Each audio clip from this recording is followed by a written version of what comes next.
May inilatag na 100,000 pesos na pabuya sa makakapagturo sa riding in tandem na pumaslang sa lalaking naglantad ng mga irregularidad umano sa National Irrigation Administration o NIA. Depensa naman ng NIA, luma ang mga litratong ginamit ng biktima sa kanyang isiniwalat. Nasa frontline ng balitang yan, si Gary De Leon.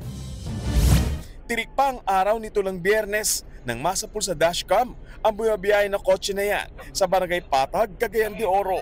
Maya-maya, sumingit at tumabi sa kotse ang motor na ito na may dalawang sakay hanggang sa pinagbabaril ng riding in tandem ang driver ng kotse. Agad namang tumakas ang namaril. Dead on the spot ang biktimang si Nero Kyle Antatico, 40 anyos na isang law graduate at dating legal research sa National Irrigation Administration sa Cagayan de Oro.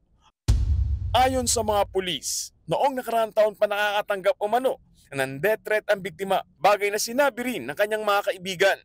Ang dahilan daw ng banta ay ang paglantad ni Antatico ng mga irregularidad umano sa ilang proyekto ng NIA Region 10, kabilang dyan ang irrigation canal sa Lanao del Sur na nagkakahalaga ng 75 million pesos. Fully paid at minarkahang kompleto na raw ang proyekto, pero ayon kay Antatico, sira-sira at hindi ito magamit. Ayon pa sa isa niyang post, may overpricing din umano sa mga kagamitan ng mga proyekto ng ahensya. Sa ngayon, may person of interest na raw ang PNP. Nangako na rin daw ng perang pabuya ang NIA Region 10 sa sinumang makakatulong sa kaso. Kung sakali man po may magbibigay ng konkretong impormasyon na direkta makapagtuturo sa kriminal, may 100,000 po na reward money na nag-pledge po ang NIA 10. Kinundena naman ng Integrated Bar of the Philippines, Misamis Oriental ang krimen. Ang pag-atake nila sa taong gustong makamit ang pananagutan ay pag-atake rin daw sa rule of law. Nananawagan din ng hustisya si Cagayan de Oro Representative Rufus Rodriguez para kay Antatico at iba pang pinatay dahil sa pagkamit sa katotohanan. Nagpaabot na rin ng pakikiramay ang NIA sa pamilya ni Antatico.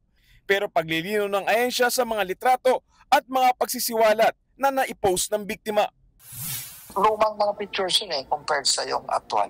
Meron lang nasira nga pala noong 2023 ng typhoon. But noong 2024 na inayos naman po natin yung nasira ng typhoon nung nabigyan kami ng calamity fund. Naglabas din ng ahensya ng updated report ng mga proyekto. Kabilang dito ang irrigation sa Lanao del Sur na pinost ni Antatico.